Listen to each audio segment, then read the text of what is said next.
Our next piece of the discussion of radius and interval of convergence is a key theorem that the text makes a proof of it in the appendix, so we'll accept this without going through a proof.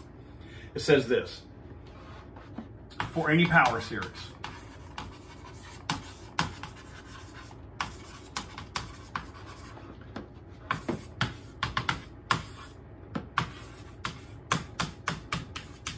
remember, C might be 0, in which case this would change its looks, but not its effect.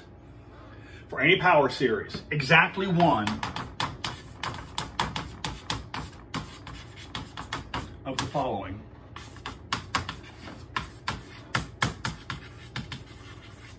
is true.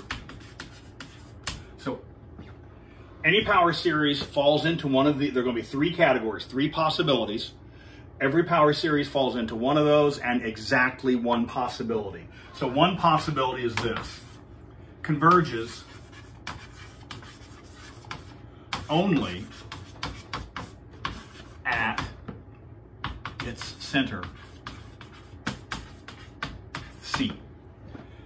One possibility is the power series converges only at its center, C. We know that any power series must converge at its center. That's the bare minimum.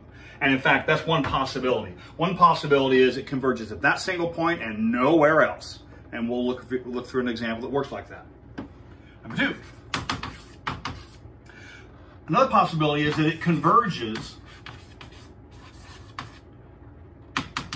in, well, let's do number 3 first. Number 3 is easy to state. This converges for all real numbers.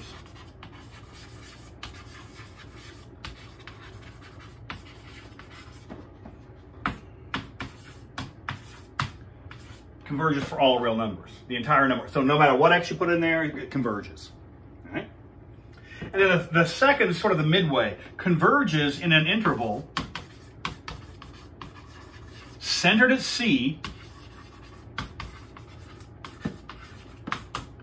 That's one of the reasons C is called the center. Centered at C.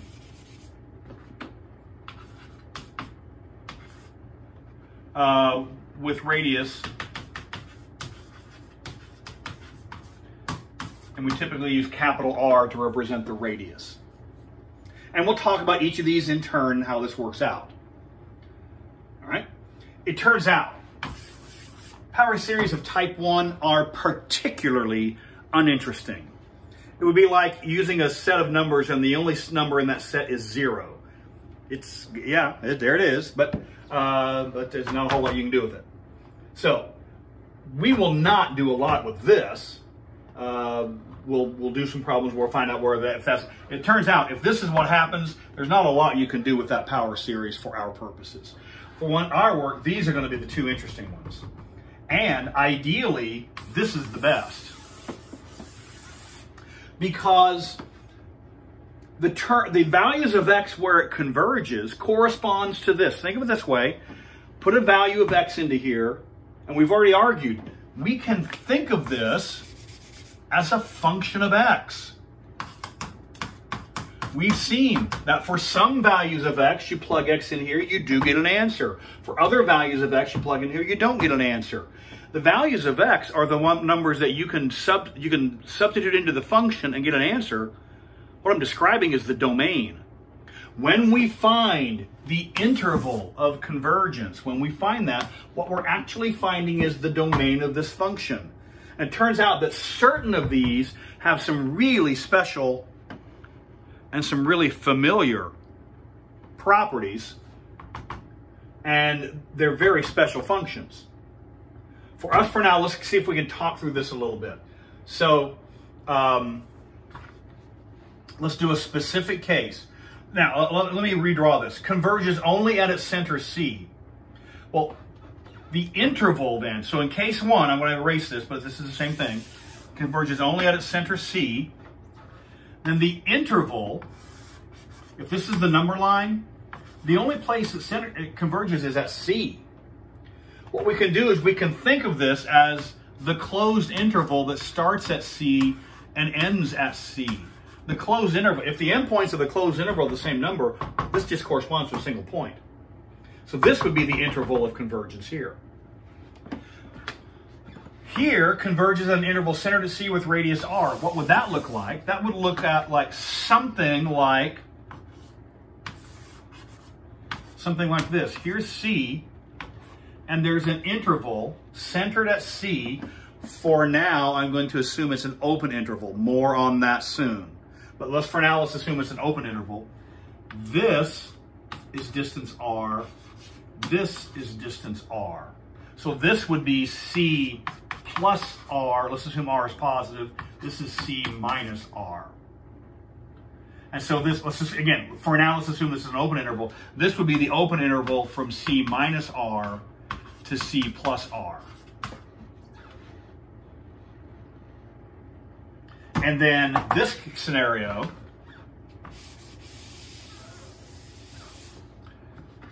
what if it's all the real numbers?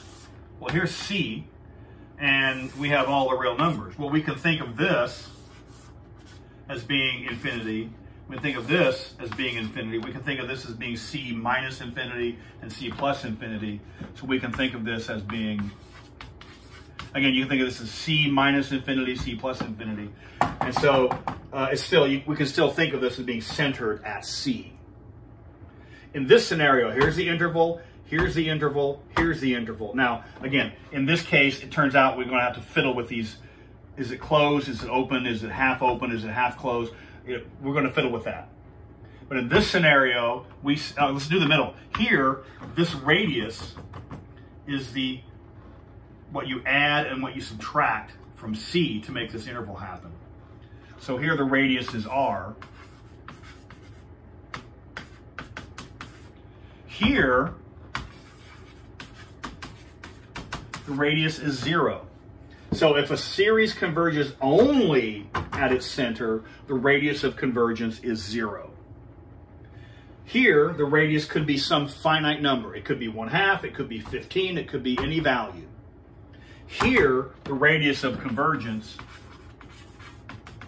we will express it as infinity.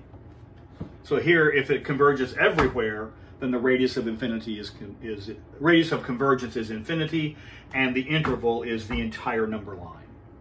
Here, the radius of convergence is a finite value.